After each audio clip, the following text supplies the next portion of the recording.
Hello, it is I. Now, supercars are the pinnacle of production cars. Everybody aspires to own one no matter what kind of cars you're into. However, supercars are super expensive, meaning a lot of us probably won't be able to afford them anytime soon. So what if you want that supercar feel or performance for a fraction of the price? Well, you've come to the right video. So here are 10 cheap alternatives to expensive supercars. Now, before getting into this video, knock knock. Who's there? Manathing. Manathing who? Man, I think you guys haven't pressed the like button yet. Oh. Yeah, these are getting cringy every video. Yeah, But let's try and hit 4,000 likes as it's the target as per usual. Liking the video is free and it helps out so much more than you can imagine. And seeing as over half of you guys watching this video have not subscribed, do consider subscribing to the channel. We are on the road to 200k and I love having new faces here in the channel. Thank you very much. And now let's see what a Mark V Toyota Supra. Well, why not get a BMW M140i? The Mark V Supra is very famous for being a BMW deep down. So if you want the performance of a Supra but don't want to spend Supra money, why not get the original car? Oh wait, those are pretty expensive too. Well, you can get the car with the same engine like the M140i, as it produces 335 brake horsepower, exactly the same as the Mark V Supra, and they weigh near enough the same at 1.4 tons, despite the BMW having 3 more seats. And on top of that, the M140i also has something that the Supra doesn't have, which is a manual gearbox. Yep, you can get some M140i's with a 6-speed manual gearbox, whilst the Supra only comes with flappy paddles. The only downside of the BMW that I know of is that it's half a second slower to 60 than the Supra, which is a little bit annoying, but sacrificing that half a second saves you £30,000, as there are used M140i's on sale right now for under £20,000, while Supras are up for nearly £50,000. I mean, you can't even get a 4-cylinder Supra for sub 20 grand. So if you want a Supra but want more seats, more doors, a manual gearbox and a car that's true to itself, the M140i is the car for you. But what if you want a lightweight mid-engine convertible sports car like the Lotus Elise? Well, save yourself a few £1,000s and get a 3rd gen MR2. Now, if you didn't know already, Lotus cars deep down are pretty much Toyotas, in the way that they share the same engines. So instead of spending tens of thousands of pounds on a Lotus Elise, what's stopping you from getting an MR2 instead? Just like the Elise, the MR2 is mid-engine rear-wheel drive, and it's powered by a Toyota CC engine, and they both weigh under a ton. But unlike the Elise, which costs around £25,000 for a decent example, you could buy low mileage, great condition MR2s for £2.5 grand. Yep, under £3,000 for a mid-engine rear-wheel drive sports car. It's pretty much a Japanese Ferrari 458 Spider. Thus, if you're in the search for a reliable, affordable, sporty sports car for the weekend, the Toyota MR2 Spider is the perfect car for you.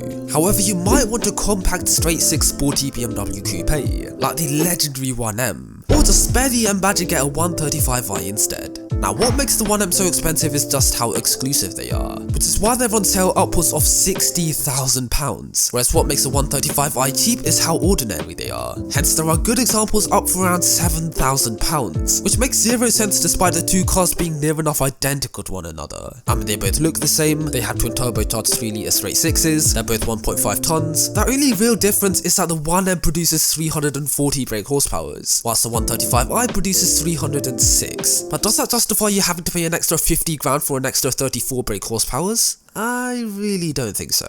But let's say you want a sporty, practical family car, like the Mercedes C43 AMG. Well, what's stopping you from getting the C32 AMG? Now, the C43 AMG is the C63 AMG for people who can't afford the C60, I can't speak, but it is a decently powerful car, powered by a 3-litre V6 producing 362 brake horsepower. Not bad for a 40 grand car, you might be thinking. Well, let me tell you about the C32, as this car from 2 decades ago produces near enough the exact same power as the modern successor. That's pretty embarrassing for the C43. And on top of that, the C32 is 100 kilos lighter than the C43 as well, which probably makes it quicker around a track or on a drag strip. Now, sure, you're getting nowhere near the luxury or premium feel that you get in a C43, but you know you can get a car 20 years older than the C43 producing near enough the exact same power for under £5,000 is just absurd. Yep, I'm not lying, you could genuinely get these for sub £5,000. So would you really spend 30 grand on a C43? Wait till you can afford a proper C63, or just settle with a cheaper C32? Let me know in the comments down below.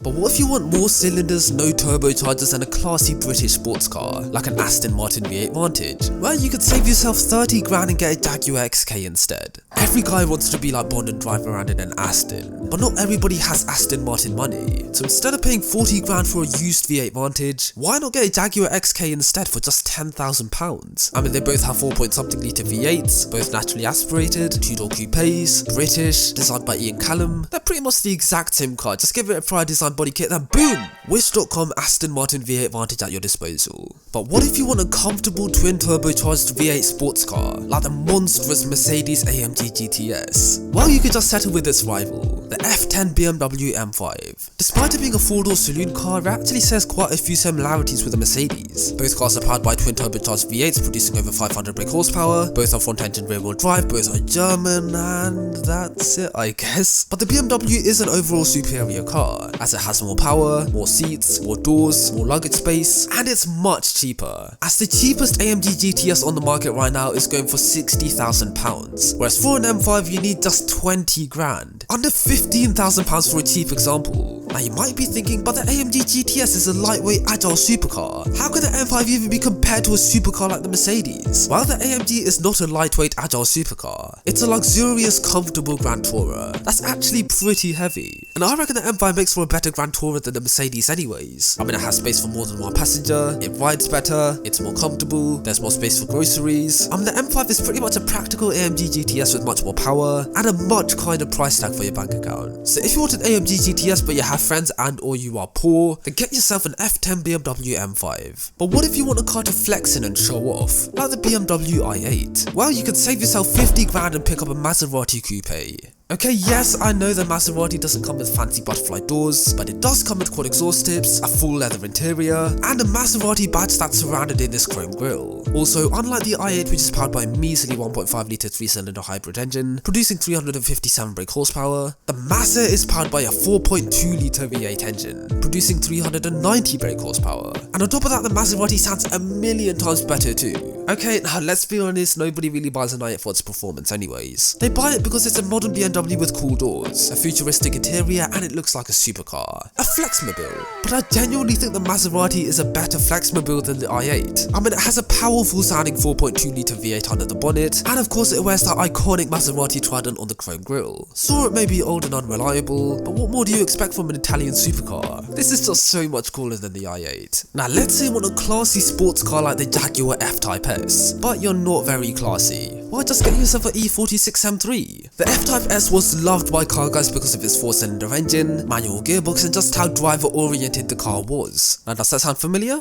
Just like the F-Type, the M3 has a glorious sounding 6-cylinder engine. Just like the F-Type, you can get the M3 with a manual gearbox. Just like the F-Type, it produces around 350-ish brake horsepower. Just like the F-Type, it weighs 1.57 tons, but unlike the F-Type, the M3 is much cheaper, as there are used E46 M3s on sale right now for around £10,000, whilst the V6 F-Type would set you back around £40,000, which is just mental. And also, unlike the Jaguar that's currently going down in value, the M3 is going up. It's literally an investment to get the M3. So if you want to invest your money and actually get something in return, get an E46 M3. Now last but not least, let's say you want a rally legend like the Audi Sport Quattro. Well, if you don't plan on using it off-road, save yourself a couple £100,000 and get the Volvo S60R. Now any car guy would be lying if they said they didn't love the Audi Sport Quattro. We'd all love to own one. However, they are super rare, super sought after, and super expensive. And let's be honest, if you spend hundreds of thousands of pounds on an Audi Sport Quattro, nobody's gonna have the balls to take it rallying either. So why not save a couple £100,000 and buy a 5-cylinder all-wheel drive turbocharged car you can drive stress-free on the road, like a Volvo S60R for instance. As just like the Sport Quattro, the S60R is powered by a glorious sounding 5-cylinder engine, producing around 300 brake horsepower, and it comes in all-wheel drive. But unlike the Quattro, the Volvo has 5 comfortable leather seats, 4 doors, wipers on the headlights, and it comes as an estate if you get the V70R model. And unlike the Audi where there are literally none up for sale, there are actually quite a few of these Volvos, and they're sub £10,000, which is incredible value for money. Thus, if you love your Quattros but also love saving your money, the S60R is the car for you. And that's the end of the video. I really hope you guys went far. If you want to see more videos just like this one, then make sure to subscribe to the channel down below. We are trying to hit 200k by the end of this year, so any help would be greatly appreciated. Also leave a comment down below, it helps out a lot with the YouTube algorithm, and I'll try and get to as many of you people as I can. Thank you very much, and I'll catch up with you guys very soon. Until next time, have a good one guys, stay safe, stay inside. Until next time, it's coming home. I don't know, it might be coming, I don't know. We just beat Denmark 2-1 yesterday, and we're facing Italy now, which is a bit scary. This is a car chat. Cheers. Dinero's what I'm out to get. Sombrero, I get hat and then I'm out again. Got an A1 Chica with a drive like a 3 litre, that's what she needs D4 like the alphabet.